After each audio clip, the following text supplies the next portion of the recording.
మహబాద్ జిల్లా బయ్యారం మండలంలోని ఏజెన్సీలోని భీమ్లా తండ, కారుకొండ, పందిపంపుల, బీరోని మడవ, కంబాలపల్లి, బోటితండ, అల్లిగూడెం, చర్లపల్లి తండ గ్రామాల్లో ఒక్కసారిగా ఈదురుగాలులతో కూడిన వర్షం కురిసింది. సుమారు 500 ఎకరాల్లోని మక్క పంట నేలవాలి గిరిజన రైతులకు తీవ్ర నష్టం వాటిల్లింది.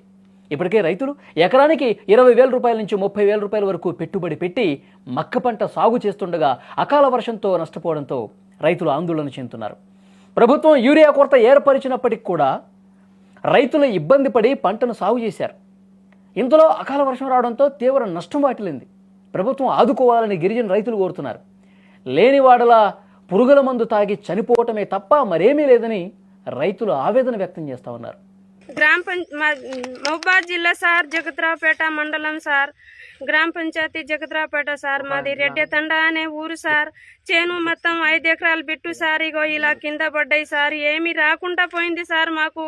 మేము అప్పు సప్పు చేసి మేము నాన్న తిప్పలు పడి మేము పెట్టుబడి పెట్టుకుంటాం సార్. పొద్దున వస్తే మేము చేనులోనే నీళ్లు కట్టుకుంటా, అటు ఇటు పని పోకుండా మేము పొద్దున వస్తే మేము చేనులోనే నీళ్లు కట్టుకుంటాం సార్. తీరా మాకు వచ్చే టైంకి, మా చేతికి వచ్చే టైంకి చేను మొత్తం ఇలా పడ్డాయి సార్.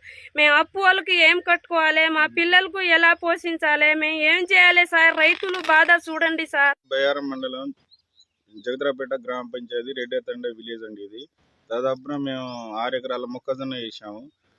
నిన్న వచ్చిన గాలికి చాలా ఘోరంగా, అంటే ఘోరంగా 6 ఎకరాలు మొత్తం ఈ విధంగా పడిపోయింది సార్. మొత్తం ఆగం పరిస్థితి అయిపోయింది. దాదాపు 2 లక్షల పెట్టుబడి పెట్టాము. బయట నుంచి అప్పు తెచ్చి పెట్టాము. ఇప్పుడు ఉన్న పరిస్థితి మాది ఘోరంగా అయింది. ఇప్పుడు ప్రభుత్వం ఆదుకోవాలని వేడుకుంటున్నాను సార్. మాకు ఇబ్బంది ఉండే, కరెంట్ ఇబ్బంది ఉండి కొద్దిగా ఎయిట్ చేసేసి రైతులకు, కరెంట్ ఆఫీసులకు, ఏగార్లకు, లైన్ మెన్కి ఫోన్ చేసి మాట్లాడి కొద్దిగా చేను చేతికి వచ్చే టయానికి ఈ అకాల వర్షం వచ్చింది. మొత్తం 4 ఎకరాల చేనన్న మొత్తం పడిపోయింది. ఇప్పుడు కంకి అయ్యే టయానికి, గింజలు వచ్చే టయానికి ఇప్పుడు ఎంత నష్టం జరిగింది. అప్పులు చేసేసి రేవంత్ రెడ్డి ఏది రైతులు బంధు ఇస్తానో ఆయన కూడా ఇవ్వట్లేదు. ఇప్పుడు ఈ పంటలు మొత్తం ఎట్లా చేయాలి? పెట్టుబడి తెచ్చినాం, అప్పు తెచ్చుకొచ్చినాం, ఈ ఎట్లా బాగుపడాలి? మాకు ఏం లేదు, ఇక గడ్డి మందే చేతులు తప్ప మాకు ఏం లేదు. ఇక ఈ పరిస్థితిలో ఉన్న రైతులంతా దగ్గర మా టెండలో ఒక 15-20 మంది రైతులు చేనులు పడ్డాయి. 4 ఎకరాలు 5 ఎకరాలు. ఈ అప్పులు ఎట్లా తీరాలి, మేము ఎట్లా బతకాలి?